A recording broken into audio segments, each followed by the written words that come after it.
हे hello everyone, welcome back. आज के lecture में हम करने वाले हैं लाइट चैप्टर का मोस्ट इम्पॉर्टेंट PYQs आपके बोर्ड्स एग्ज़ाम के लिए। इससे पहले हमने जो लेक्चर किया था हमने, वो था हमारा इलेक्ट्रिसिटी के टॉपिक के ऊपर। उस लेक्चर में हमने 10 मोस्ट इम्पॉर्टेंट क्वेश्चंस किया था PYQs, जो आपके बोर्ड्स में आ सकते हैं। इससे पहले हमने किया मैग्नेटिक इफेक्ट्स ऑफ करंट का 10 question, 10 most important repeated questions. इस सीरीज को कंटिन्यू करते हुए आज के लेक्चर में हम ये टॉपिक करेंगे लाइट चैप्टर से। आज के लेक्चर में भी मैं 10 क्वेश्चंस उठाने वाला हूं, जिसमें से पहले तो कुछ न्यूमेरिकल्स हम सॉल्व करेंगे 1 से 4 तक, फिर कुछ थ्योरेटिकल क्वेश्चंस करेंगे जो थ्योरी के लेवल पे क्वेश्चंस आ रहे हैं। और जिस टॉपिक को आपको ज़्यादा पढ़ना है, ज़्यादा ध्यान से पढ़ना है और उसको प्रिपेयर करना है, उन टॉपिक्स को भी आज हम लोग करेंगे। देखो, मेरा मेन टारगेट ये है कि आपको क्वेश्चंस का पैटर्न समझ आए। ऐसे तो जितना भी क्वेश्चंस करा दिया जाए इन सारे लेक्चर्स के ऊपर, इन सारे टॉपिक्स के ऊपर, वो एक तरह से कम ही पड़ जाएगा, क्योंकि आपका जो लेवल है बोर्ड्स का वो बहुत अच्छा हो चुका है। और लगभग अगर तुम 10 साल के भी क्वेश्चंस प्रैक्टिस करते हो तो ये 10 क्वेश्चन में तो नहीं हो पाएगा। तो मेरा इंटेंशन ये है कि आपको कम से कम वो पैटर्न समझ आ जाए, क्वेश्चन का वो लेवल समझ आ जाए, क्वेश्चन किस टाइप के पूछे जा रहे हैं वो समझ आ जाए, ताकि आप जब रिवीजन करो तो साथ में ध्यान रखते हुए क्वेश्चंस को प्रैक्टिस करो। एक चीज़ और, पिछले लेक्चर में इलेक्ट्रिसिटी वाले सीरीज़ में जो क्वेश्चन नंबर 8 था, वहाँ पे एक गलती मुझसे हुआ है। वहाँ पे मैंने आपसे टंगस्टन के बारे में पूछा हुआ था, बट गलती से मैंने वहाँ पे निक्रोम का प्रॉपर्टी समझा दिया, क्योंकि टंगस्टन एक अलग मेटल होता है, निक्रोम एक अलग चीज़ होती है। तो मेरे ध्यान में क्या था कि मैं आपको निक्रोम समझा रहा हूँ, तो उसी बेसिस पे मैंने आपको सारा चीज़ समझाया। हाँ, वो निक्रोम के लिए जितने भी पॉइंट समझाया मैंने, वो सारे निक्रोम के लिए सही हैं, बट टंगस्टन के लिए आज उसको रेक्टिफाई कर लेंगे। जितने लोगों ने पिछला लेक्चर देखा था इलेक्ट्रिसिटी का, एक बार जा करके उसको रेक्टिफाई कर लेना। मैंने कमेंट में भी पिन कर दिया है क्या उसका करेक्ट सोल्यूशन है और क्या मिस्टेक मेरे से हुआ था वहाँ पे। मैं एक्चुअली ऐसा नहीं बोलूँगा कि ये मिस्टेक हुआ था या फिर मेरे को कन्फ्यूजन हो गया, नहीं, मेरे दिमाग में था कि मैं निक्रोम आपको समझा रहा हूँ, हालांकि मैं बोल रहा हूँ टंगस्टन वायर के लिए, बट मैं समझा आपको क्या रहा था, निक्रोम के लिए। आज इसको क्लियर कर लेते हैं, क्योंकि अब वो हो सकता है प्रॉब्लम हो जाए उसमें, तो इसको क्लियर करना ज़रूरी है। तो पहले ये देख लो, फिर हम लोग इस क्वेश्चन पे आते हैं।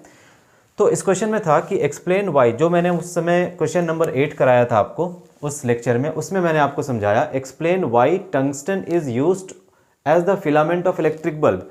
क्वेश्चन ये था, बट आंसर जो मैंने दिया है वो ये इस क्वेश्चन का आंसर था, explain why alloys like nichrome is used in heating devices. तो इसको देख लो, टंगस्टन को हम क्यों यूज़ करते हैं, एक हीटिंग फिलामेंट, बल्ब में जो फिलामेंट होता है उसमें टंगस्टन यूज़ क्यों किया जाता है। तो मेनली 2 रीज़न है। पहला रीज़न ये है कि टंगस्टन का मेल्टिंग पॉइंट बहुत हाई होता है, melting point is very high, melting point is very high, is very high. ठीक। सेकेंड रीज़न ये है कि इसका रेजिस्टेंस और रेजिस्टिविटी भी बहुत हाई होता है। Resistance and resistivity, resistance and resistivity is very high. तो रेजिस्टेंस और रेजिस्टिविटी हाई होने से क्या फ़ायदा मिलेगा, we know Joule's law of heating से H is equal to I²RT। जितना ज़्यादा रेजिस्टेंस होगा उतना ज़्यादा हीट प्रोड्यूस कर सकता है, ये उतना ज़्यादा अच्छे से ग्लो कर सकता है। तो ये 2 रीजंस होगा क्वेश्चन नंबर 8 के लिए। बचा 2 रीज़न, जिसमें मैंने आपको एक रीज़न बताया था जिसमें ऑक्सीडेशन वाला कुछ था, और एक था क्या, एक था मटेरियल का एक प्रॉपर्टी था, वो देख लो। तो निक्रोम वायर हम क्यों यूज़ करते हैं, या कोई भी अलॉय हम यूज़ क्यों करते हैं किसी भी हीटिंग डिवाइस में, उसका रीज़न ये होगा। Reason number 1, nichrome is an alloy, और अलॉय का मेल्टिंग पॉइंट बहुत हाई होता है। सेम फर्स्ट वाला रीज़न ऐसे ही हो जाएगा। alloys have a very high melting point, alloys have a very high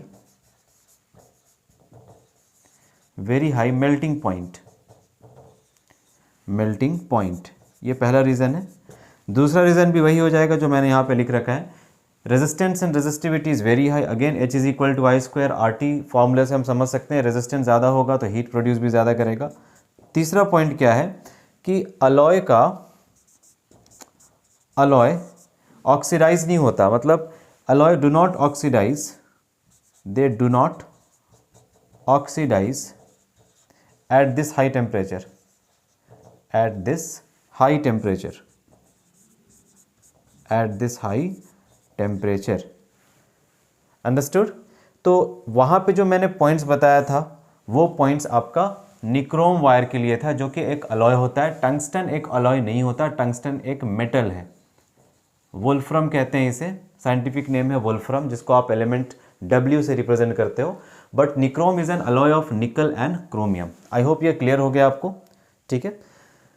तो आइए अब यहाँ पे क्वेश्चन नंबर 1 से शुरू करते हैं, लाइट चैप्टर का मोस्ट इंपॉर्टेंट PYQs। फटाफट से सेशन को एक बार लाइक कर दो। अगर आप देख रहे हो इस लेक्चर को, जो भी आप जहाँ से भी देख रहे हो, एक बार लाइक कर दो और कमेंट में एक स्माइली, एक हार्ट, आपको जो भी ठीक लगे कमेंट में डाल दो, ताकि मेरे को पता चले कि हाँ आप इस लेक्चर को देख रहे हो।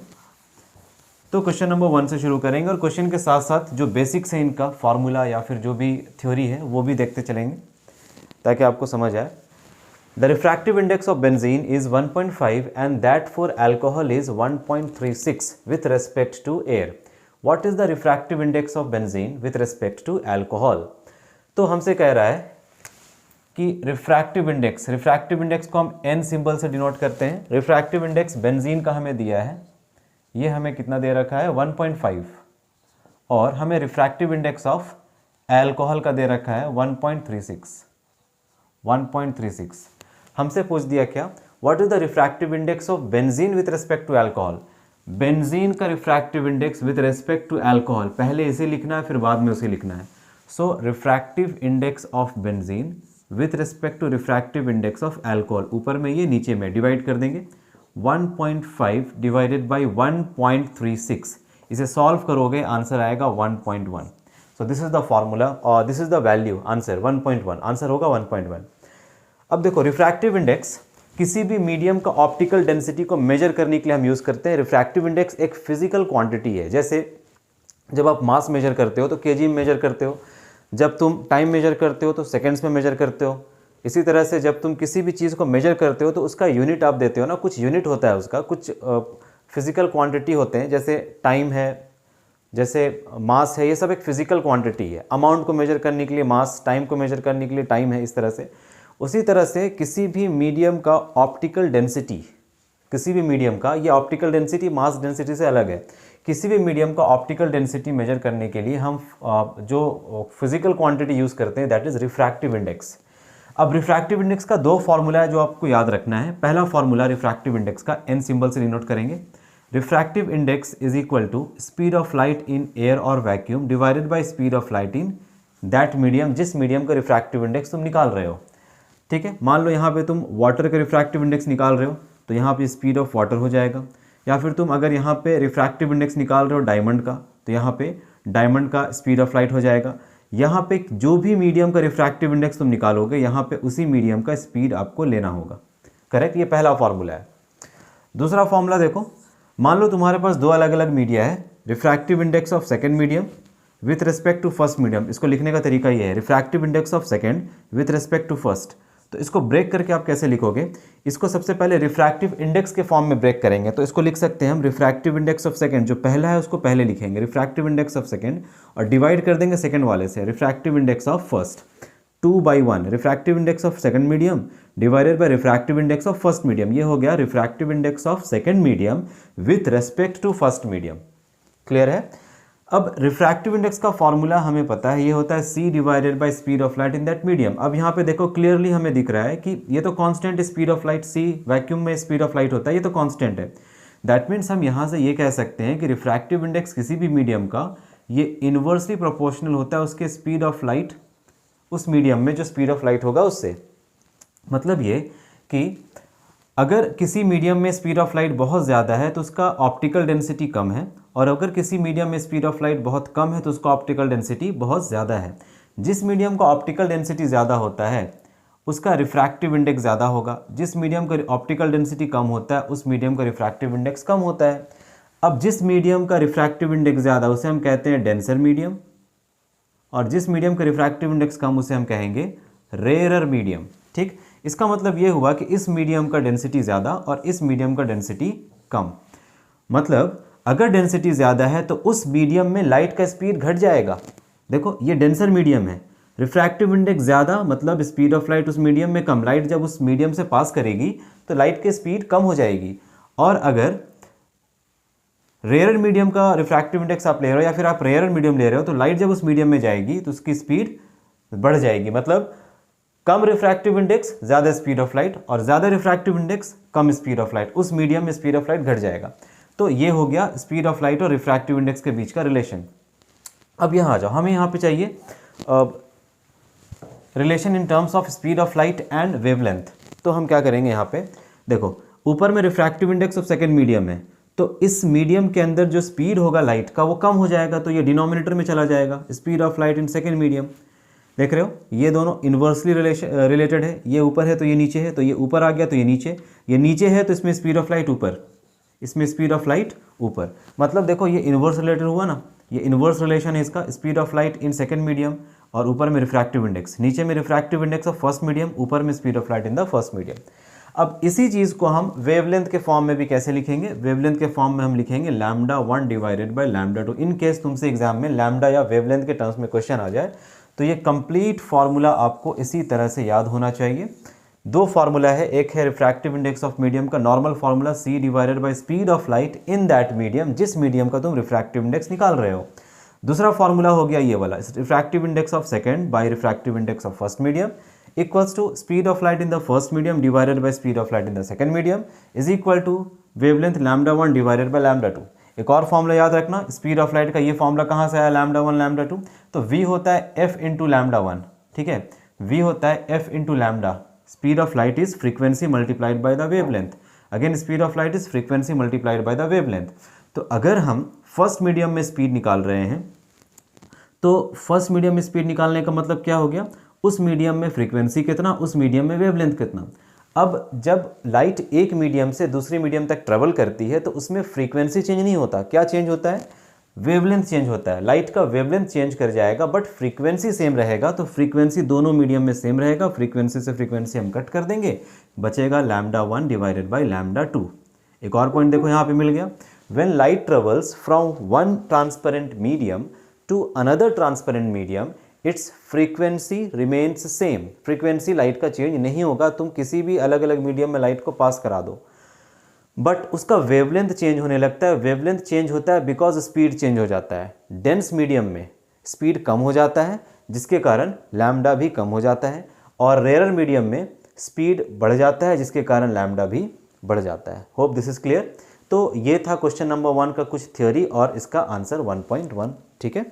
अब क्वेश्चन नंबर 2 देखेंगे। क्वेश्चन नंबर 2 में हमसे क्या कह रहा है, देखिए क्वेश्चन नंबर 2 में हमसे कह रहे हैं, अच्छा एक और बात रिफ्रैक्टिव इंडेक्स के पर्सपेक्टिव से कि रिफ्रैक्टिव इंडेक्स का कोई यूनिट नहीं होता, it has no unit. Refractive index का कोई भी यूनिट नहीं होता बिकॉज रिफ्रैक्टिव इंडेक्स देखो दो एक जैसा क्वांटिटी का रेशियो है, ऊपर भी हम स्पीड लिखते हैं नीचे भी हम स्पीड लिखते हैं। स्पीड और स्पीड, स्पीड का यूनिट मीटर पर सेकेंड, नीचे स्पीड का यूनिट मीटर पर सेकेंड, तो मीटर पर सेकेंड से मीटर पर सेकेंड कैंसिल होकर के हमें कोई भी यूनिट नहीं मिलेगा। तो यहाँ पे रिफ्रैक्टिव इंडेक्स का कोई यूनिट नहीं होता है। आ जाओ क्वेश्चन नंबर 2 पे। On entering a medium from air the speed of light becomes half of its value in air, find the refractive index that medium find the refractive index of that medium with respect to air. चलो तो question number 2 में हमसे कह रहा है कि एक medium है, एक लाइट सोर्स है, एक लाइट है जो मीडियम से एयर की तरफ ट्रेवल कर रहा है, करेक्ट। तो मान लो कि हमारे पास ये दो अलग अलग मीडियम्स हैं, ऊपर वाला मीडियम हमें दे रखा है दिस इज एयर, और नीचे वाला मीडियम भी हमें दे रखा है, ये क्या है, ये है, अच्छा मीडियम का नाम नहीं है, सिंपली मीडियम लिखा हुआ है, चलो मान लेते हैं ये मीडियम है, दूसरा मीडियम है ये, और ऊपर एयर है। तो लाइट जब एयर से मीडियम में इंसिडेंट होता है, entering a medium from air, air से जब मीडियम में एंटर होता है the speed of light becomes half of its value. तो यहाँ पे अगर स्पीड ऑफ लाइट है v, इधर मान लो स्पीड ऑफ लाइट है v, तो जब लाइट इस मीडियम में एंटर करेगा तो ऑब्वियस सी बात है लाइट बेंड करेगा, बिकॉज लाइट एक मीडियम से दूसरी मीडियम में जा रहा है तो ये बेंड करेगा। जब ये लाइट बेंड करेगा तो इसका स्पीड चेंज होगा और इसका स्पीड इस वाले मीडियम में जितना था उसका हाफ हो जाएगा, तो ये हो जाएगा v/2। चेक करो, यहाँ पे जो दिया गया है वो वही है। The speed of light becomes half of its value in air. Air में जितना वैल्यू था इस मीडियम में उसका स्पीड उससे आधा हो जाएगा। Find the refractive index of that medium with respect to air. तो उस मीडियम का रिफ्रैक्टिव इंडेक्स एयर के रेस्पेक्ट में आपको बताना है। तो जो भी पूछा जाए आपसे, रिफ्रैक्टिव इंडेक्स ऑफ मीडियम ऊपर रखेंगे, विथ रेस्पेक्ट टू के बाद जो भी होगा उसे नीचे रखेंगे, विथ रेस्पेक्ट टू के पहले जो वो न्यूमेरेटर में, विथ रेस्पेक्ट टू के बाद जो है वो डिनोमिनेटर में। तो ये होगा हमारा formula, refractive index of medium with respect to air is equal to, अब यहाँ देखो कौन सा फॉर्मूला तुम यूज़ करोगे। यहाँ पे तुम स्पीड ऑफ लाइट वाला फॉर्मूला यूज़ करोगे, या फिर तुम लैम्डा वाला फॉर्मूला यूज़ करोगे, या फिर तुम रिफ्रैक्टिव इंडेक्स का ये वाला फॉर्मूला यूज़ करोगे। तो यहाँ पे क्योंकि हमें स्पीड ऑफ लाइट दे रखा है तो हम यहाँ पे स्पीड ऑफ लाइट वाला फॉर्मूला यूज़ करेंगे। तो speed of light in medium, medium में स्पीड ऑफ लाइट कितना है, एयर का आधा है ना, and speed of light in air है ये। Find the refractive index of medium with respect to air. On entering the medium from air, the speed of light becomes half of its value in air. Becomes half of its value in air. अच्छा ठीक है, चलो। तो medium में speed of light कितना, medium में speed of light है, ये मीडियम है, ये स्पीड ऑफ लाइट इसमें कितना है, v/2, v/2 divided by air में स्पीड ऑफ लाइट। एक सेकेंड, क्वेश्चन में कुछ गलती है क्या। On entering a medium from air, एक मीडियम में एयर से लाइट गया, the speed of light becomes half of its value in air. अच्छा, the speed of light becomes half of its value in air.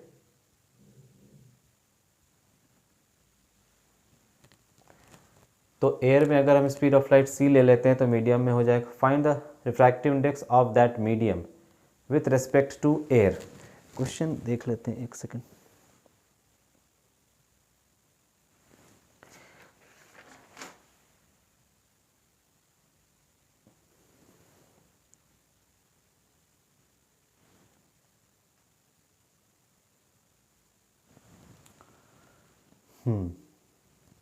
Question सही है, तो ठीक है चलो सॉल्व करते हैं। तो find the refractive index of medium with respect to air. Refractive index of medium with respect to air, तो इसका फॉर्मूला पहले लिखो। Refractive index of medium with respect to air, speed के फॉर्म में इसका फॉर्मूला क्या हो जाएगा, speed of light in air divided by speed of light in medium. Values रखकर चेक करते हैं। Speed of light in air, air में स्पीड ऑफ लाइट कितना है, v, डिवाइडेड बाय मीडियम में स्पीड ऑफ लाइट कितना है, v/2। ठीक है, स्पीड ऑफ लाइट मीडियम में v/2 है, तो यहाँ से v से v कैंसिल हो जाएगा, 2 ऊपर चला जाएगा, आंसर आ जाएगा 2। तो refractive index of medium with respect to air का आंसर आया कितना, 2 आया। अच्छा यहाँ पे देखो, यहाँ पे जो फॉर्मूला यूज़ किया गया है ये वही फॉर्मूला जो मैंने आपको अभी सिखाया था।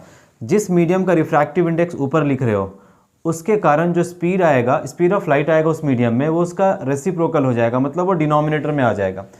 इस तरह से हम रिलेशन लिखते हैं। तो अगर मीडियम का रिफ्रैक्टिव इंडेक्स लिख रहे हो तो इसके कारण जो स्पीड होगा वो डिनोमिनेटर में होगा। देखो refractive index of the medium और स्पीड ऑफ लाइट डिनोमिनेटर में आ गया। फिर अगर हम रिफ्रैक्टिव इंडेक्स ऑफ एयर लिखते हैं तो इसके कारण जो स्पीड आएगा वो भी डिनोमिनेटर में आएगा। तो यहाँ पे देखो ये डिनोमिनेटर में है, तो ये स्पीड ऑफ लाइट इन इस मीडियम में क्या हो जाएगा, ये न्यूमेरेटर में चला जाएगा। तो इसको पलट देना है, क्योंकि स्पीड ऑफ लाइट और रिफ्रैक्टिव इंडेक्स का एक इन्वर्स रिलेशन होता है। ये वाला फॉर्मूला दोनों को एक दूसरे से डिवाइड कर दोगे ना तो तुम्हें ये रिलेशन मिलेगा, VA divided by VM। VA का वैल्यू क्या ले रहे हैं हम, V ले रहे हैं, तो यहाँ V रख देंगे। और VM क्या था, यहाँ पे मीडियम में स्पीड ऑफ लाइट क्या था, जितना एयर में था उसका आधा। तो इस वैल्यू को रखेंगे, सॉल्व करेंगे, आंसर मिल जाएगा हमें 2। क्लियर है। सेम क्वेश्चन है, क्वेश्चन नंबर 1 जिस तरह से हमने बनाया था अलग फॉर्मूला यूज़ करके, यहाँ पे स्पीड ऑफ लाइट वाले फॉर्मूला को यूज़ करके बनाएंगे। इस तरह से रिफ्रैक्टिव इंडेक्स एक इंपॉर्टेंट टॉपिक है तुम्हारे सिलेबस में। इस टॉपिक से न्यूमेरिकल्स आते हैं और न्यूमेरिकल्स अच्छे खासे लेवल के आते हैं। तो इस तरह छोटे छोटे न्यूमेरिकल जब तुम कर जाओगे तो जब कॉन्फिडेंस बिल्ड हो जाएगा तुम्हारा, तब तुम एक अच्छे लेवल का न्यूमेरिकल भी कर लोगे। क्वेश्चन नंबर 3 देखो, क्वेश्चन नंबर 3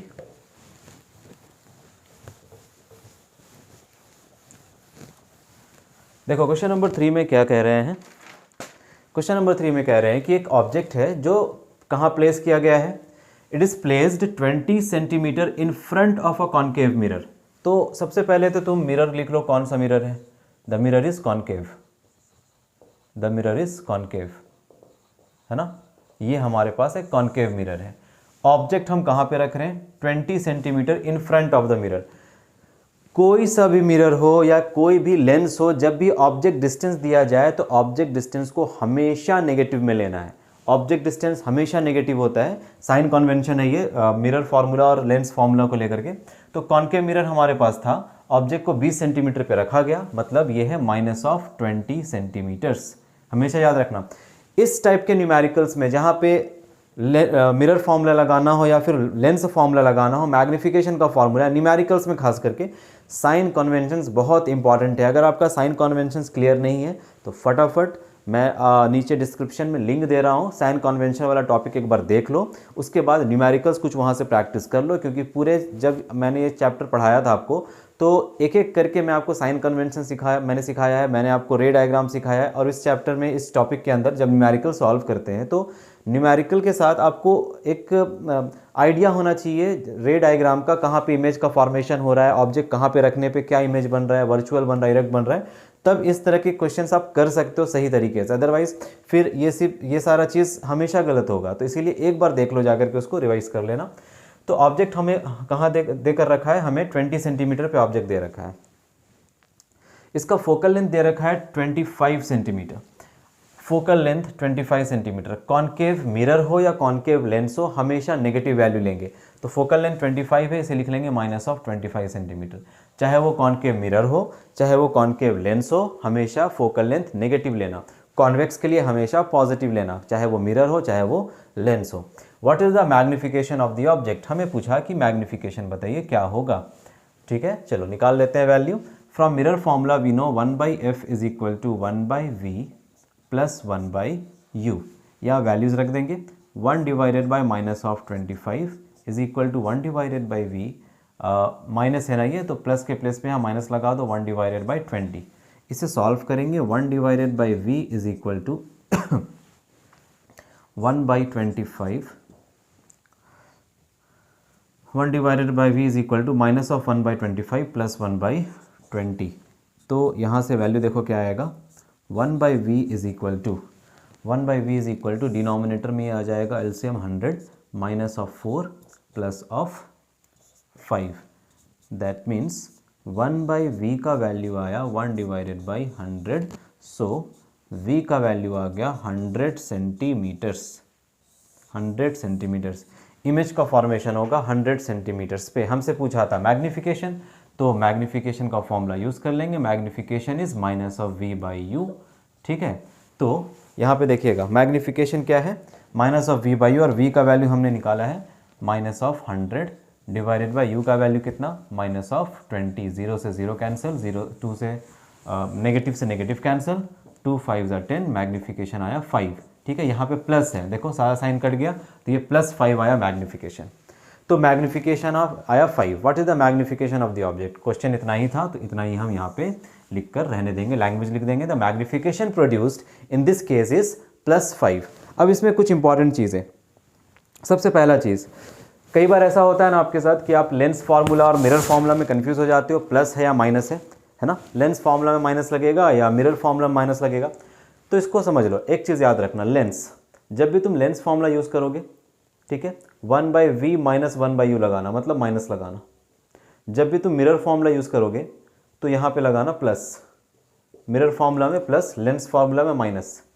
ठीक है, लेंस फार्मूला में माइनस, मिरर फार्मूला में प्लस। अब ये देखो, लेंस एल को तुम ऐसे भी लिख सकते हो, इसे भी एल कहते हैं हम लोग, ऐसे।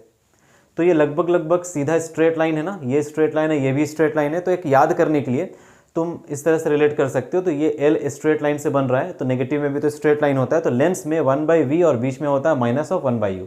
इस तरह से याद कर लो भाई, है ना। तो magnification mirror formula, m is for mirror formula. अगर लेंस में माइनस आ रहा है इन दो के बीच में, तो मिरर फार्मूला में इन दो के बीच में क्या आएगा, प्लस आएगा। करेक्ट, बस याद करने के लिए मैं आपको बता रहा हूँ, क्योंकि आपके पास याद करने के लिए बहुत सारी चीज़ें, आपके पास केवल फिजिक्स ही तो नहीं पढ़ना है, आपको मैथ्स से पढ़ना है, फिजिक्स, केमिस्ट्री, बायोलॉजी पढ़ना है, इंग्लिश पढ़ना है, हिंदी पढ़ना है, बहुत चीज़ें हैं आपके पास याद करने के लिए। तो थोड़ा बहुत इस तरह से रिलेट करके पढ़ोगे ना, तो क्या है कि भूलोगे नहीं कभी भी। जैसे कन्फ्यूजन हो रहा है तो रिलेट कर लेंगे फटाक से वहाँ पे कि सर ने क्या बताया था, L is a straight line से एल रिप्रेजेंट करते हैं, तो ये भी तो स्ट्रेट लाइन जैसा ही है इस तरह से हॉरिजॉन्टली। ये वर्टिकल लाइन है, ये हॉरिजॉन्टल लाइन है, तो एक जैसा है, मतलब बीच में माइनस आ जाएगा। ठीक है, इसीलिए मैं आपको बताता हूँ, जब भी मैं आपको पढ़ाता हूँ ना, तो इस तरह से मैं रिलेट करके पढ़ाता हूँ, ताकि आपको याद, अगर आप भूल भी रहे हो तो आपको तुरंत आप उससे रिलेट करके याद कर लो कि हाँ कन्फ्यूजन होता है फार्मूला में, भाई बहुत कन्फ्यूजन होता है। और फिजिक्स में ऐसा नहीं कि इतना ही फॉर्मूला है, तुम 11th-12th में जब पढ़ोगे तो इतना ज़्यादा फार्मूला है कि जब मैं पढ़ता था 11th-12th में, तो स्टार्टिंग में जब मैंने पढ़ा था 11th-12th, तो मेरे को तो फर्स्ट चैप्टर बड़ा आसान लगा था, क्योंकि 11th में पहला चैप्टर है डायमेंशन। भैया कुछ उसमें कोई फार्मूला ही नहीं है, मतलब आपको ऐसा लगेगा कि हाँ ठीक है 11th में तो मेरे बहुत अच्छे स्कोर आ जाएंगे। लोग ऐसे ही बोलते हैं कि यार 11th तो ऐसा है वैसा है, नहीं हो पाता है, बहुत लोग सोच लेते हैं करने का बट नहीं कर पाते हैं। तो मैंने सोचा कि यार हो ही जाएगा 11th में। फर्स्ट चैप्टर जब डायमेंशन मैंने पढ़ा तो हाँ मतलब कॉन्फिडेंट इतना ज़्यादा हाई हो गया, तो अब तो मतलब सब कुछ हो जाएगा। बट जैसे ही चैप्टर नंबर 2 शुरू हुआ, मोशन इन स्ट्रेट लाइन, मतलब वो काइनेमेटिक्स वाला part, then motion in a plane जैसे आया, मतलब जैसे जैसे तुम्हारा चैप्टर बढ़ता जा रहा, जब रोटेशन तक हम पहुँचे ना, तो बस ऐसा लगने लगा जैसे कि यार पहला चैप्टर तो केवल ट्रेलर था, मतलब एक टीज़र होता है ना, एक्साइटमेंट क्रिएट करने के लिए आपको कुछ दिया जाता है। आगे जब चैप्टर्स बढ़ते गए तब पता चला कि भाई साहब ये तो बहुत बड़ा धोखा हो गया। मतलब इतने सारे फॉर्मूलेस, इतने सारे कॉन्सेप्ट्स, इतना डेरिवेशंस, मतलब ऐसा लगता था कि गलती ही हो गया 11th में साइंस लेकर के, मतलब PCM लेकर के, ऐसा कुछ फील होता था। तो तुम्हारे साथ ऐसा ना हो, मैं आपको पहले ही बता दूं कि भाई 11th में जब जाओगे ना, तो पहला चैप्टर देख करके खुश मत होना, ठीक है, क्योंकि उसके अंदर का पिक्चर अभी तुम नहीं देख रहे हो। बस बाहर बाहर तुमको मोटिवेट कराने के लिए तुम बस रुक जाओ 11th में, इसीलिए वो फर्स्ट चैप्टर डाल दिया गया कि भाई तुम यहाँ से भागो मत, रुक जाओ यहाँ पे। अब जब टीचर्स भी क्या करते हैं ना, टीचर्स भी बहुत समझदार होते हैं वहाँ पे। जब तुम जाओगे ना 11th में, तो टीचर्स स्टार्टिंग में तुम्हें डराएंगे कि भाई बहुत बहुत टफ है, तुम क्यों आ गए 11th में, तुम्हारा तो मैथ्स में इतना आया था, तुम्हारा तो साइंस में इतना आया है, सोचना चाहिए था, अभी भी वक्त है, ये कर लो वो कर लो, तुम नहीं कर पाएगा, तुम गधा है, तुम ये है वो है। अब तुम पढ़ोगे जब चैप्टर को, तुम्हें लगेगा कि यार टीचर तो ये बोल रहे थे, बट यहाँ तो देखो डायमेंशन, स्पीड का डायमेंशन निकालो, है ना, जी का डायमेंशन निकालो, विस्कोसिटी का डायमेंशन निकालो, ये सब कुछ तो हो ही जा रहा, टफ क्या है इसमें। यार टीचर पागल है, बोलता है ऐसे ही, बस मेरे को तो करना है, मैं कर लूँगा, वैसा हो जाता है। अब जैसे तुम ये सोच लिए कि बस अब रुकना है भाई, उसके बाद जैसे चैप्टर नंबर 2 शुरू हुआ, चैप्टर 3 शुरू हुआ, चैप्टर 4 शुरू हुआ, उसके बाद टीचर बस तुमको देखेगा और मुस्कुराएगा। बोला था ना बेटा मैंने कि छोड़ दे यहाँ पे, लेकिन तूने मेरी बात नहीं मानी। टीचर बस देख कर तुमको मुस्कुराएगा, उस समय टीचर कुछ बोलेगा नहीं। क्यों? क्योंकि वो पहले ही तुमको बोल चुका था कि ये हो गया वो हो गया, बस डराने के लिए। बट तुम वहाँ टिक गए बिकॉज ऑफ चैप्टर नंबर 1। तुम्हें लगा चैप्टर नंबर 1 आसान है तो बाकी सारा चीज़ भी आसान होगा, बट ऐसा नहीं है। इतना सारा फार्मूला है 11th में 12th में, इतना है, इतना डिफ़िकल्ट फार्मूला है, सही रिमेंबर करना, याद करना उसको, मतलब अलग से याद रखना पड़ता है सारे फार्मूला, अलग अलग केसेस के अलग अलग फार्मूला बन जाता है। तो इसीलिए जितना ज़्यादा तुम रिलेट करके पढ़ोगे ना, देखो मैं आपको इसलिए बता रहा हूँ ताकि आपको पहले से पता रहे कि 11th में क्या होने वाला है, क्योंकि 10th के बाद 11th स्टार्ट होने वाला है आपका, तो आपको पहले से पता हो कि क्या होने वाला है। ठीक है, कोई आपको बोले कि 11th बहुत डिफिकल्ट है, बहुत ईजी है, तो एक बार देखो खुद से कि क्या है। फर्स्ट चैप्टर सबको आसान लगता है, इवन कि तुम 10th में आए होगे तो पहला चैप्टर पढ़ने का मन किया होगा, उसके बाद फिर धीरे धीरे धीरे इंटरेस्ट कम होता जाता है। ऐसा होता है, बेसिकली ऐसा होता है।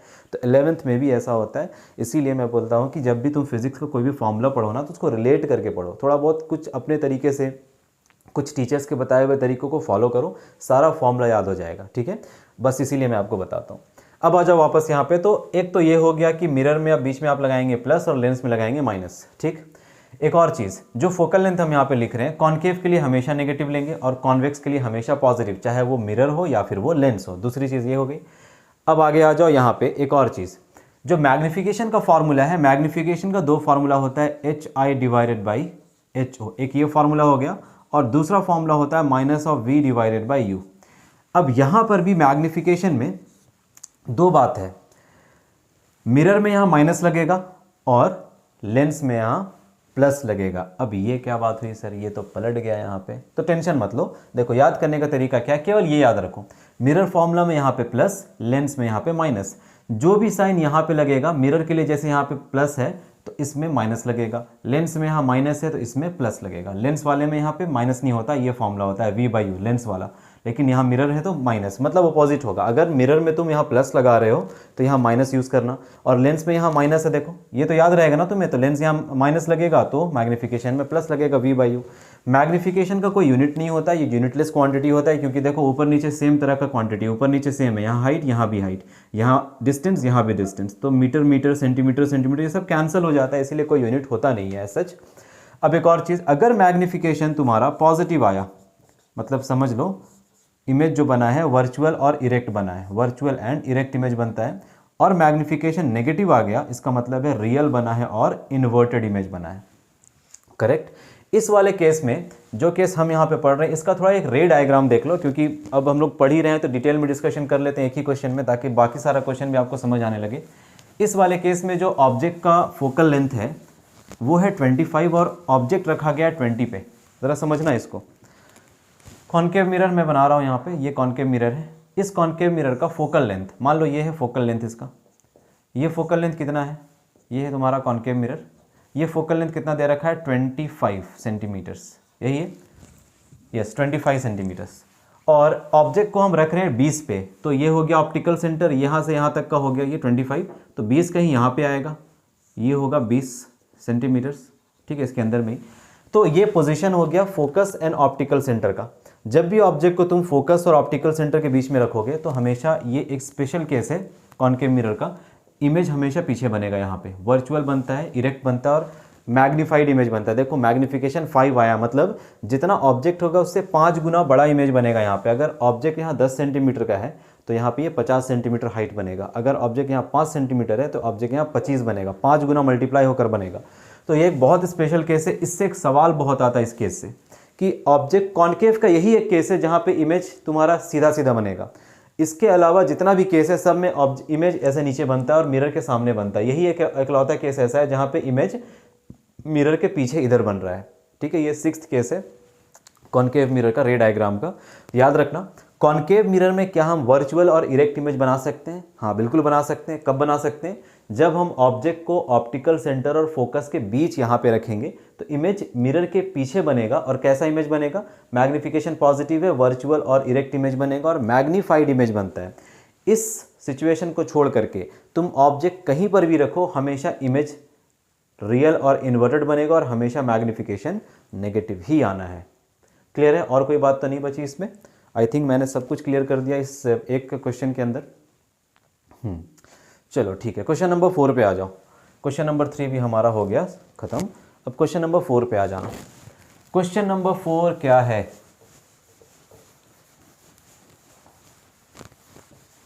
क्वेश्चन नंबर 4 देखो, it is desired to obtain an erect image of an object using a concave mirror of focal length 12 centimetre. मतलब हम चाहते हैं एक इरेक्ट इमेज बनाना, क्या यूज़ करके? एक कॉनकेव। अरे भाई ये तो वही क्वेश्चन हो गया अभी जो मैंने समझाया आपको। देखो क्वेश्चन, जहाँ से क्वेश्चन आ सकता है मैं आपको वो समझा दे रहा हूँ। देखो ये क्वेश्चन, देखो ये सारा क्वेश्चन बोर्ड्स में आए हुए क्वेश्चन है, PYQs है। तो अब देखो मैंने एक क्वेश्चन से आपको दूसरा क्वेश्चन समझाया, वही क्वेश्चन आपके फोर्थ वाले क्वेश्चन में। तो एक बार देख लो इसको, क्या कह रहा है कि हम चाहते हैं एक इरेक्ट इमेज को ऑब्टेन करना कॉनकेव मिरर को यूज़ करके, जिसका फोकल लेंथ है 12 सेंटीमीटर। भाई बहुत अच्छी बात है। Focal length of this mirror is 12 centimetre and we all know कि अब कॉनकेव मिरर ले रहे हैं अगर, तो फोकल लेंथ नेगेटिव ही होगा। कॉनकेव मिरर लो या कॉनकेव लेंस लो, फोकल लेंथ हमेशा नेगेटिव, ठीक है।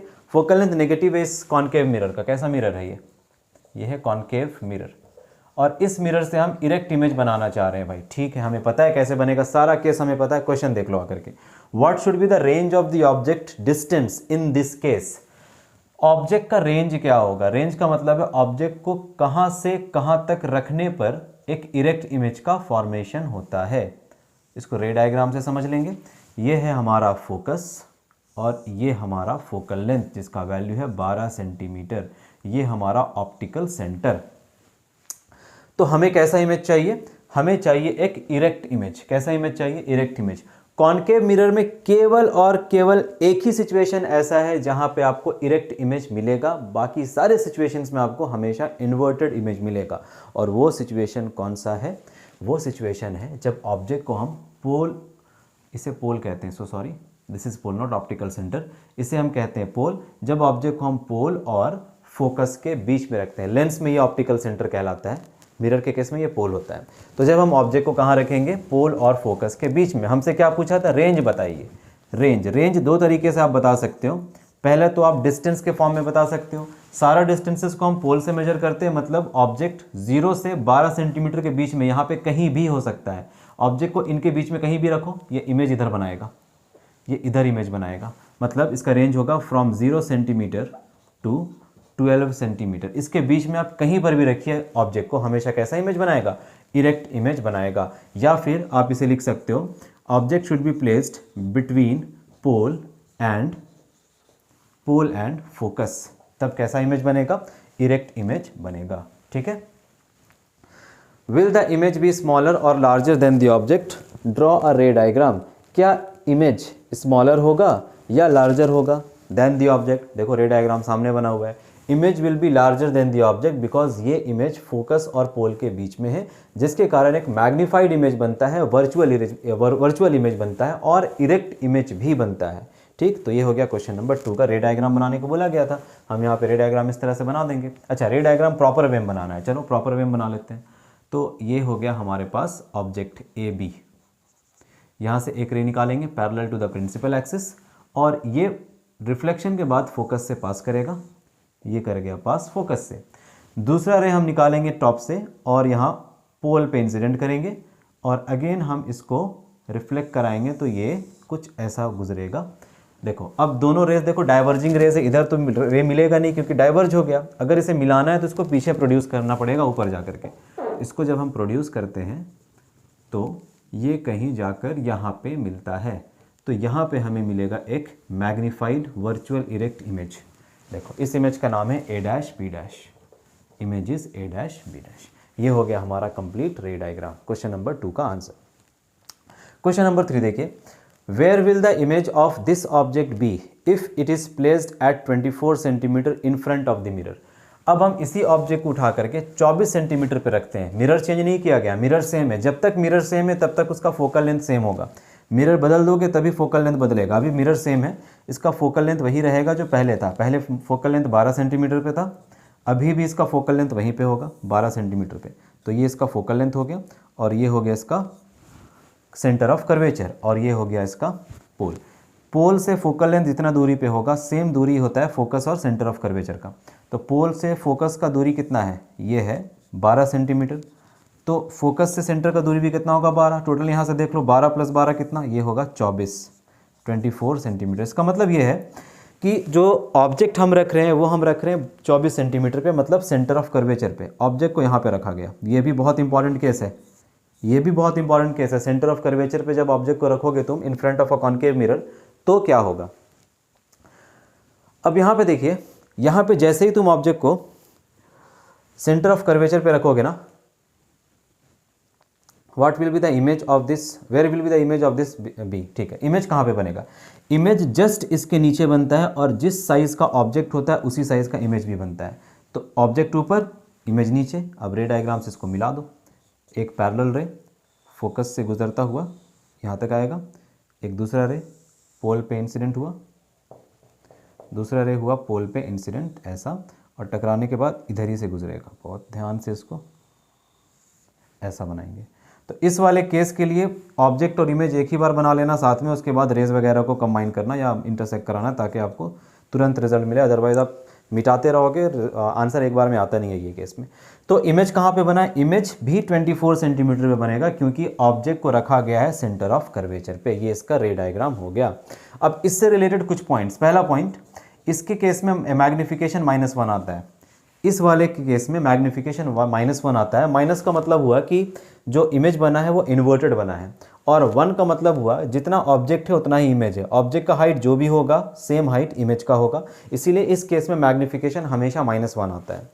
दूसरी बात यहाँ पे ये है कि मैग्नीफिकेशन -1 वाला केस केवल एक ही है पूरे मिरर में, पूरे कॉन्वेक्स और कॉनकेव मिरर में। हमेशा याद रखना, मैग्नीफिकेशन -1, प्लेन मिरर ले लो, कॉनकेव मिरर ले लो, या फिर कॉन्वेक्स मिरर ले लो, मैग्नीफिकेशन -1 केवल और केवल कॉनकेव मिरर में ही आता और इसी केस में आता है। अदरवाइज मैग्नीफिकेशन -1 किसी में नहीं आता। अब क्योंकि मैग्नीफिकेशन -1 हम डिस्कस कर रहे हैं तो मैग्नीफिकेशन +1 भी डिस्कस कर लेते हैं। मैग्नीफिकेशन +1 केवल और केवल प्लेन मिरर्स में आता है। सेकंड वाला केस क्या है, केवल प्लेन मिरर का केस में आता है, क्योंकि प्लेन मिरर में वर्चुअल इमेज बनता है, वर्चुअल के लिए प्लस, और सेम साइज का इमेज बनता है इसीलिए 1। यहाँ पर माइनस का मतलब है इन्वर्टेड इमेज, देखो इन्वर्टेड इमेज बना है, रियल इमेज बना है, इसीलिए माइनस लगा। 1 का मतलब सेम साइज।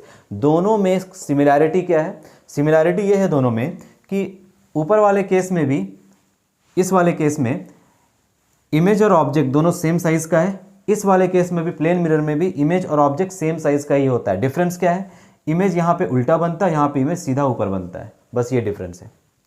क्लियर? देखो कितना सिंपल क्वेश्चंस मैंने आपको समझाया। इस तरह देखो क्वेश्चन मैं आपको समझा रहा हूँ इसलिए सिंपल लग रहा है, ऐसा नहीं है कि क्वेश्चन सिंपल है। आपको थोड़ा बहुत कन्फ्यूजन होगा इसमें, क्योंकि बहुत कहते हैं ना कि जो रे डायग्राम का सबसे इंपॉर्टेंट केसेस होते हैं वो यहाँ पे मैंने डिस्कस किया। एक इंपॉर्टेंट केस तो ये होता है और एक इंपॉर्टेंट केस ये होता है। अगर एग्जामिनर तुम्हें कहीं फंसाएगा तो इन्हीं 2 रे डायग्राम में फंसाता है, जिससे रिलेटेड हमने सब कुछ कर लिया यहाँ पे। अब अगर इसके अलावा कुछ पूछेगा ना, जैसे क्या पूछ सकता है इसके अलावा, इन दोनों पोजिशंस को छोड़ करके बाकी सारे पोजिशंस पे हैं सारे क्वेश्चंस आते हैं, बट वो आसान होते हैं। और न्यूमेरिकल तो जनरली कॉनकेव मिरर से ही आता है, कॉन्वेक्स का न्यूमेरिकल जनरली नहीं आता, बहुत कम आता है, क्योंकि उसमें केवल एक ही केस, 2 ही केस है। एक केस है जब ऑब्जेक्ट को तुम कहीं पर भी रखो बियॉन्ड फोकस, और एक केस ये है कि ऑब्जेक्ट को तुम फोकस और पोल के बीच में रखो। उसके अलावा कोई केस आता है नहीं, हर केस में वर्चुअल इरेक्ट इमेज बनता है इसीलिए।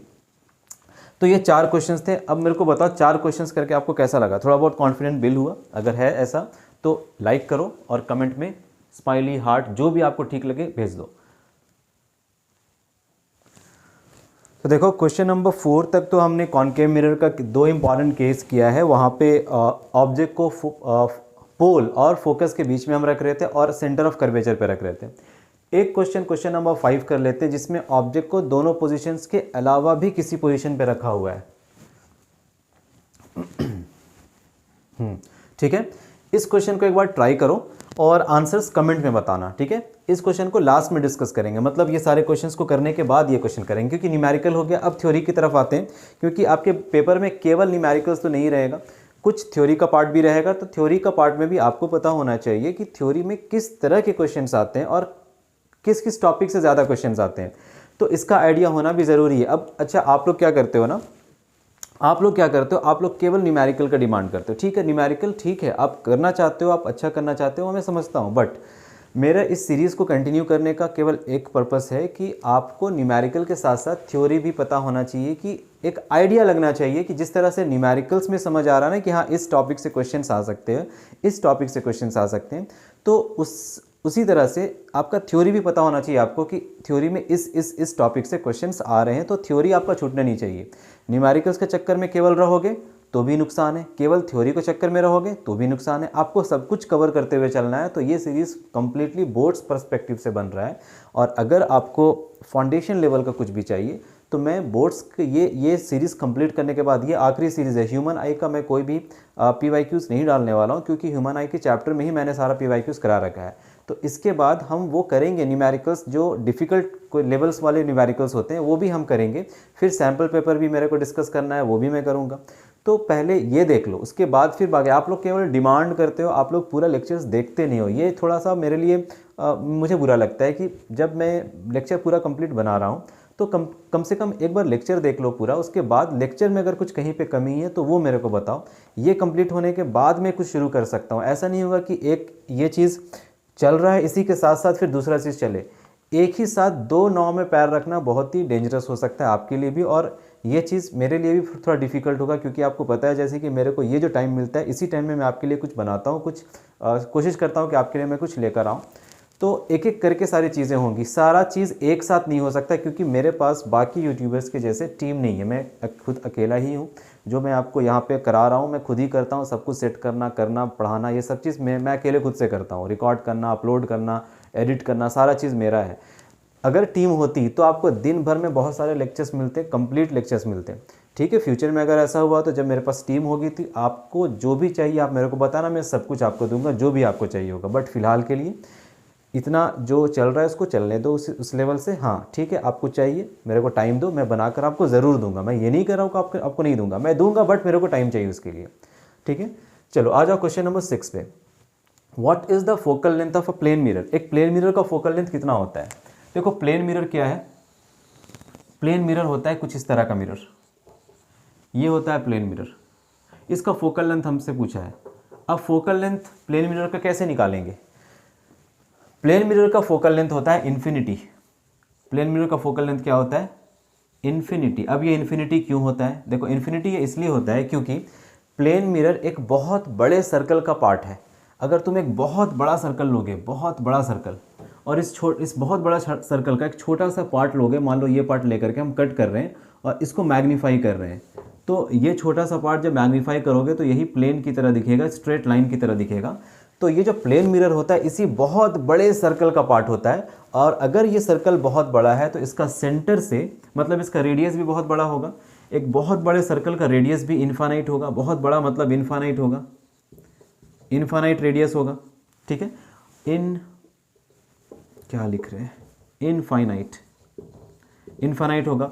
और अगर रेडियस इनफाइनाइट है तो फोकल लेंथ निकालने का फॉर्मूला क्या है? r/2। रेडियस इनफाइनाइट तो फोकल लेंथ भी इनफाइनाइट, इसीलिए हम कहते हैं कि प्लेन मिरर का रेडियस या फिर फोकल लेंथ इन्फिनिटी पे है। क्वेश्चन नंबर 7 आ जाए। ये सब छोटे छोटे क्वेश्चन है जो बहुत इंपॉर्टेंट, आपको मार्क्स दिला सकते हैं एग्जामिनेशन में, ठीक है। आपके बोर्ड्स 2026 में ऐसे क्वेश्चंस आप एक्सपेक्ट कर सकते हैं, क्योंकि 10th बोर्ड इस बार जो 2026 होने वाला है इसका लेवल थोड़ा अलग होगा बाकी सारे पास्ट ईयर्स से। आ जाओ यहाँ पे क्वेश्चन नंबर 7 देखो। State laws of refraction. बच्चों यहाँ पे ध्यान देना, रिफ्रैक्शन लिखा है, रिफ्लेक्शन का लॉ नहीं है ये। रिफ्लेक्शन अलग होता है, रिफ्रैक्शन अलग होता है। तो रिफ्रैक्शन का पहला लॉ है the incident ray, the reflected ray and the normal at the point of incidence all lie at the same point, ठीक है, all lie at the same point। ये है एंगल ऑफ ये है फर्स्ट लॉ ऑफ रिफ्रैक्शन। दूसरा law क्या है refraction का? रिफ्रैक्शन का सेकंड लॉ ज़्यादा इंपॉर्टेंट है। दूसरा लॉ है कि द साइन ऑफ, पहला लॉ लिख लोगे, दूसरा लॉ सुनो, the sine ratio of the ratio of sine of angle of incidence to the sine of angle of refraction, यहाँ पे refraction लिखना है, sine of angle of refraction is a constant, ठीक है।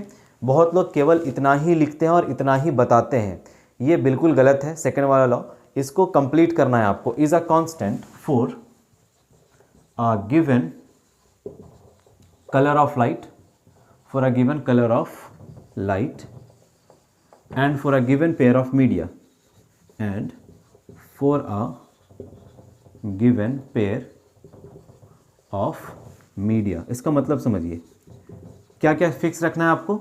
लाइट का कलर आपको fix रखना है, लाइट का कलर। अलग अलग कलर से आप एंगल ऑफ इंसिडेंस और एंगल ऑफ रिफ्रैक्शन मेजर करोगे तो अलग अलग वैल्यू आएगा, वो कांस्टेंट नहीं रहेगा। तो अगर आप रेड कलर से एंगल ऑफ इंसिडेंस और एंगल ऑफ रिफ्रैक्शन निकाल करके उसका sine I by sine R, ये वाला रेशियो ले रहे हो, sine of I divided by sine of R, ये होता है रिफ्रैक्टिव इंडेक्स के बराबर। जो कांस्टेंट होता है ना, ये कांस्टेंट रिफ्रैक्टिव इंडेक्स होता है। तो ये जो कांस्टेंट आ रहा है ये साइन आई और साइन आर का वैल्यू को डिवाइड करके आ रहा है। तो ये जो आई और आर है, एंगल ऑफ इंसिडेंस और एंगल ऑफ रिफ्रैक्शन, ये कहाँ से आया? ये आया मेजर करने से। तो जो एंगल ऑफ इंसिडेंस और एंगल ऑफ रिफ्रैक्शन तुम ले रहे हो उसमें ध्यान रखना कि कलर चेंज नहीं करना है बार बार। ऐसा नहीं कि रेड कलर के लिए आप एंगल ऑफ इंसिडेंस निकाल रहे हो और ग्रीन कलर के लिए एंगल ऑफ रिफ्रैक्शन निकाल रहे हो। जो लाइट आप इंसिडेंट कर रहे हो उसी लाइट से एंगल ऑफ इंसिडेंस क्या बना और एंगल ऑफ रिफ्रैक्शन क्या बना दूसरे मीडियम में, वो देखना है। तो कलर को कांस्टेंट रखना है, कलर फिक्स रखना है। फिर दूसरी चीज़ है, जो मीडियम आप ले रहे हैं, मान लो आप ऊपर में ले रहे हो एयर और नीचे में ले रहे हो वाटर। अगर आपके पास एयर वाटर इंटरफेस है तो इसी एयर वाटर इंटरफेस के लिए ही एंगल ऑफ इंसिडेंस और एंगल ऑफ रिफ्रैक्शन निकाल कर चेक करना। ऐसा नहीं कि पहले एंगल ऑफ इंसिडेंस आप एयर वाटर में निकाल रहे हो, फिर एंगल ऑफ रिफ्रैक्शन के लिए तुम मीडियम चेंज कर दे रहे हो, वाटर और कोई ऑयल ले रहे हो, तो ये अलग है। वाटर ऑयल ये अलग मीडियम है, इसमें जो वैल्यू निकला है और इसमें जो वैल्यू निकला ये दोनों डिफर कर जाएगा। इसीलिए गिवन पेयर ऑफ मीडिया तुम्हारा सेम होना चाहिए। अलग अलग एंगल ऑफ इंसिडेंस इस मीडियम में निकाल लो और अलग अलग एंगल ऑफ रिफ्रैक्शन इसी में निकालो और उसको डिवाइड करो। तो तुम्हारा क्या क्या फिक्स होना चाहिए? तुम्हारा कलर ऑफ लाइट फिक्स होना चाहिए और पेयर ऑफ मीडिया सेम होना चाहिए। अलग अलग मीडियम का पेयर नहीं लेना है और अलग अलग कलर ऑफ लाइट से एक्सपेरिमेंट हम नहीं करेंगे, अदरवाइज रिजल्ट हमारा कांस्टेंट नहीं आएगा। तो ये सेकंड लॉ है, ये बहुत इंपॉर्टेंट है, बहुत लोग गलत लिखते हैं, गलत पढ़ाते हैं, गलत समझाते हैं और गलत समझते हैं, तो इसीलिए ये ज़्यादा इंपॉर्टेंट है। क्या क्या है? The sine of angle of incidence, ratio निकालना है sine of angle of incidence का sine of angle of refraction से। जब इसका रेशियो निकालेंगे किसके लिए? एक गिवन कलर के लिए और गिवन पेयर ऑफ मीडिया के लिए, तो वो क्या आएगा? कांस्टेंट आएगा। आ जाओ क्वेश्चन नंबर 8 पे। Explain why convex mirror is used as rear view mirrors. आपको पता है कॉन्वेक्स मिरर हमारे कार्स में, गाड़ियों में, बाइक्स में जो रियर व्यू मिरर्स होते हैं, साइड मिरर्स जो होते हैं, वो कॉन्वेक्स मिरर लगा होता है। वो इसलिए लगा होता है क्योंकि दो रीज़न है, दो इंपॉर्टेंट रीज़न है। पहला रीज़न ये है कि उसका वाइड फील्ड ऑफ व्यू होता है, it has a very wide field of view, बहुत ज़्यादा एरिया कवर करता है वो, it has a very wide field of view, wide field of view, उसमें वाइड फील्ड ऑफ व्यू होता है। और दूसरा रीज़न ये है कि ये इरेक्ट इमेज फॉर्म करता है, क्योंकि मान लो आप बाइक चला रहे हो, आप साइड में मिरर देख रहे हो, अगर पीछे वाला ऑब्जेक्ट आपको उल्टा दिखेगा तो आप कंफ्यूज हो जाओगे कितना पास है, हमारा ब्रेन उसको जज नहीं कर पाएगा प्रॉपर वे में। इसीलिए जैसा ऑब्जेक्ट है सीधा, उसी तरह से उसका इमेज भी दिखना चाहिए। तो दूसरा पॉइंट है कि it forms erect image, it forms an erect image, ठीक है। इसीलिए एक तो ये है कि इसका फील्ड ऑफ व्यू ज़्यादा होता है और एक इरेक्ट इमेज हमें बनाकर देता है, इसीलिए हम इसे यूज़ करते हैं। Question number 9, what is the lateral displacement in case of glass slab. Glass slab के केस में लैटरल डिस्प्लेसमेंट क्या है? देखो ये रहा ग्लास स्लैब। ग्लास स्लैब में हम एक लाइट को इंसिडेंट करेंगे, ये इंसिडेंट लाइट है, यहाँ पे इसका नॉर्मल बना लो। लाइट एयर से जब ग्लास में जाएगा तो बेंड करेगा टुवर्ड्स द नॉर्मल, ये टुवर्ड्स द नॉर्मल बेंड कर गया। अगेन यहाँ पे एक नॉर्मल बना लो 90 डिग्री, ये अगेन नॉर्मल बना यहाँ पे। देन अब ग्लास से एयर जा रहा है, मतलब रेयर से डेंसर जा रहा है, तो वापस से ये bend away from the normal होगा। तो जब इस इंसिडेंट रे को हम प्रोड्यूस करेंगे आगे, ये कहलाता है इमर्जेंट रे, ये कहलाता है इंसिडेंट रे। तो देखना इस इंसिडेंट रे और इमर्जेंट रे के बीच में एक डिस्टेंस आएगा, इस डिस्टेंस को हम एल से रिप्रेजेंट करते हैं, जिसका मतलब होता है लैटरल डिस्प्लेसमेंट। तो क्या है lateral displacement? Lateral displacement is the distance between the incident ray and the emergent रे, इसे कहते हैं लैटरल डिस्प्लेसमेंट।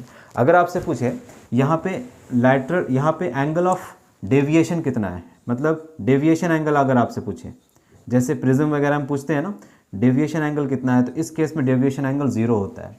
क्यों 0 होता है? क्योंकि जो इंसिडेंट रे है वो सीधा सीधा गया और ये जो इमर्जेंट रे ये भी सीधा, दोनों रेस पैरेलल है और पैरेलल रेस के बीच में एंगल होता है 0। There is a lateral displacement, displacement हुआ लैटरली, ठीक है, लैटरल डिस्प्लेसमेंट तो है, बट एंगल के फॉर्म में कोई डिस्प्लेसमेंट नहीं हुआ। एंगल के फॉर्म का डिस्प्लेसमेंट कहलाता है डेविएशन एंगल, और डिस्टेंस के फॉर्म में जो डिस्प्लेसमेंट होता है उसे हम कहते हैं लैटरल डिस्प्लेसमेंट। यहाँ से यहाँ तक कुछ डिस्टेंस ये दूर होगा, मतलब 5 मीटर, 5 सेंटीमीटर, 2 सेंटीमीटर, ये लैटरली डिस्प्लेस होगा, मतलब डिस्टेंस में फ़र्क तो होगा बट एंगल नहीं बदलेगा, मतलब एंगल में कोई फ़र्क नहीं होगा। एंगल वाइज ये डेविएट नहीं किया होगा, डिस्टेंस वाइज डेविएट किया होगा, मतलब जो लाइट इधर जाना चाहिए था वो इधर से शिफ्ट हो गया, बट एंगल शिफ्ट नहीं होता, एंगुलर शिफ्ट नहीं होता। यहाँ पे एंगुलर शिफ्ट यहाँ 0 है, हाँ डिस्टेंस में शिफ्ट आया, that is why it is called as lateral displacement. इसका डेफिनेशन लिखना था आपको। Distinguish between real image and virtual image. Real image and virtual image, पहली बात तो यह है कि रियल इमेज हमेशा मिरर के सामने बनेगा और वर्चुअल इमेज मिरर के पीछे बनेगा। मिरर के दूसरे साइड जो इमेज बनता है वो वर्चुअल होता है। ये मिरर है, इस मिरर के दूसरे साइड कॉन्केव मिरर है मान लो, इस मिरर के दूसरे साइड इधर जो भी इमेज बनेगा ये वर्चुअल होगा और सामने जो भी इमेज बन रहा होगा ये होगा रियल। पहला पॉइंट तो ये हो गया। Real images are always formed in front of the mirror, whereas virtual images are always formed behind the mirror. ये 2 कॉलम बनाकर आप लिखेंगे। उसके बाद अगेन रियल इमेज में आप लिखेंगे real images can be obtained on the screen. जो भी रियल इमेजेस होते हैं ना ये स्क्रीन पे ऑब्टेन्ड होते हैं, but virtual images can not be obtained on the screen. तीसरा पॉइंट, रियल इमेज बनाने के लिए रेज को एक्चुअली इंटरसेक्ट करना पड़ता है। To form a real image rays actually intersect. To form a virtual image there is no real intersection of lines, rays are produced to intersect to form a virtual image। ठीक, clear हो गया ये। अब आ जाओ ये question number 5 पे, ये numerical वाला क्वेश्चन जो मैंने आपको स्टार्टिंग में बोला था कि इसे आप बना करके अपना आंसर्स को कमेंट करिए। अब आपने अपने आंसर्स को मैच कर लो, कितना आंसर आया है, क्या आंसर आया देख लो। एक ऑब्जेक्ट है जो प्लेस किया गया है 15 सेंटीमीटर पे इन front of a concave mirror. तो जो हमें मिरर दिया गया है वो है कॉन्केव, हमें दिया गया है concave mirror, correct. Concave mirror में जो ऑब्जेक्ट को हम प्लेस कर रहे हैं that is at 15 centimetre. Concave mirror ले लो या कॉन्वेक्स मिरर ले लो, ऑब्जेक्ट हमेशा नेगेटिव में होगा, ऑब्जेक्ट डिस्टेंस हमेशा नेगेटिव में होगा with focal length of 10 centimetre. जो फोकल लेंथ हमें दिया गया वो है 10 सेंटीमीटर्स। कॉन्केव मिरर के केस में फोकल लेंथ हमेशा नेगेटिव, ठीक है, कॉन्वेक्स में हमेशा positive. Determine the image distance and describe the nature of the image. आपको इमेज डिस्टेंस बताना है, वी का वैल्यू बताना है, वी का वैल्यू क्या होगा, और इसका नेचर भी बताना है, मतलब ये कैसा होगा। नेचर का मतलब रियल होगा या वर्चुअल होगा, इस तरह से नेचर बताना है आपको। आ जाओ निकाल लेते हैं। तो फॉर्मूला यूज़ करेंगे 1/f is equal to 1/v plus 1/u। Values रख दो। 1/f minus of 1/10 is equal to v is 1/v minus of 1/15, because 15 negative में तो इसलिए नेगेटिव। यहाँ से हो जाएगा ये 1 divided by v is equal to minus of 1/10 plus of 1/15। तो ये बन जाएगा कितना, एलसीएम आ जाएगा 30, एलसीएम आ जाएगा 30 -3 + 2 डिवाइडेड बाई 30। तो 1/v का वैल्यू आएगा माइनस ऑफ 1/30। इसको पलट देंगे, v निकल कर आएगा माइनस ऑफ 30 सेंटीमीटर्स। देखो एक और चीज़ यहाँ पे नेचर पूछ रहा है, नेचर तो मैग्निफिकेशन से भी निकाल सकते हो और इमेज के डिस्टेंस से भी निकाल सकते हो। अब इसको थोड़ा देखो रे डायग्राम में, ऐसे रे डायग्राम यहाँ पे बोला नहीं है बट समझाने के लिए मैं आपको रे डायग्राम बनाकर समझा रहा हूँ। This is our concave mirror. Concave mirror का फोकल लेंथ हमें कितना दिया है, ये दिया है 10, ये है 10 centimetres. This is focus and this one is 10 centimetres, correct. Object को हम रख रहे हैं 15 सेंटीमीटर पे, मतलब कि ऑब्जेक्ट रख, अगर ये फोकल लेंथ 10 सेंटीमीटर पे तो सेंटर ऑफ कर्वेचर कितना पे होगा, ये 10 है तो ये भी 10, मतलब ये हो जाएगा टोटल पोल से हो जाएगा कंप्लीट 20 सेंटीमीटर्स। ऑब्जेक्ट है 15 पे, मतलब ऑब्जेक्ट रखा हुआ है कितना, सेंटर ऑफ कर्वेचर और फोकस के बीच में। अगर फोकल लेंथ 10 है तो सेंटर ऑफ कर्वेचर यहाँ पे, मतलब रेडियस ऑफ कर्वेचर कंप्लीट 20 होगा। फोकस का डबल होता है radius of curvature 20। That means object हम रख रहे हैं यहाँ पे। जब ऑब्जेक्ट यहाँ पे रखते हो तो इमेज कहाँ बनता है, बियॉन्ड सी बनता है ना। इमेज यहाँ पे बनेगा नीचे में, और ये जो इमेज बनेगा ये थोड़ा सा बड़ा होगा ऑब्जेक्ट से। अब देखो इमेज कैसा बना है, इन्वर्टेड। ये जो इमेज डिस्टेंस आ रहा है ये 30 आ रहा है, ये 20 सेंटर ऑफ कर्वेचर तो 20 हो गया, 30 आ रहा है। That means centre of curvature के बाद इमेज बना, इधर बना image, beyond centre of curvature image बना। और नेगेटिव का मतलब है कि मिरर से पहले इमेज बना है। जो भी इमेज मिरर से पहले बनेगा वो हमेशा रियल होगा और इन्वर्टेड होगा। तो यहाँ से तुम नेगेटिव से भी निकाल सकते हो। अगर इमेज डिस्टेंस नेगेटिव आया तो नेचर ऑफ द इमेज होगा रियल एंड इन्वर्टेड, और अगर इमेज डिस्टेंस पॉजिटिव आया मीन्स कि इमेज जो बन रहा है वो मिरर के दूसरे साइड पे बन रहा है, वो हमेशा वर्चुअल एंड इरेक्ट इमेज बनेगा। तो V पॉजिटिव मतलब वर्चुअल इरेक्ट, नेचर बता रहा हूँ मैं, V पॉजिटिव वर्चुअल इरेक्ट, और अगर V नेगेटिव है तो रियल एंड इन्वर्टेड। तो यहाँ से भी तुम निकाल सकते हो, ठीक है। डायग्राम में समझ आ गया, अब इसको याद कर लो। इसी तरह से मैग्निफिकेशन में भी होता है। मैग्निफिकेशन में भी अगर मैग्निफिकेशन तुम्हारा नेगेटिव है तो रियल इन्वर्टेड, मैग्निफिकेशन पॉजिटिव है तो वर्चुअल एंड इरेक्ट।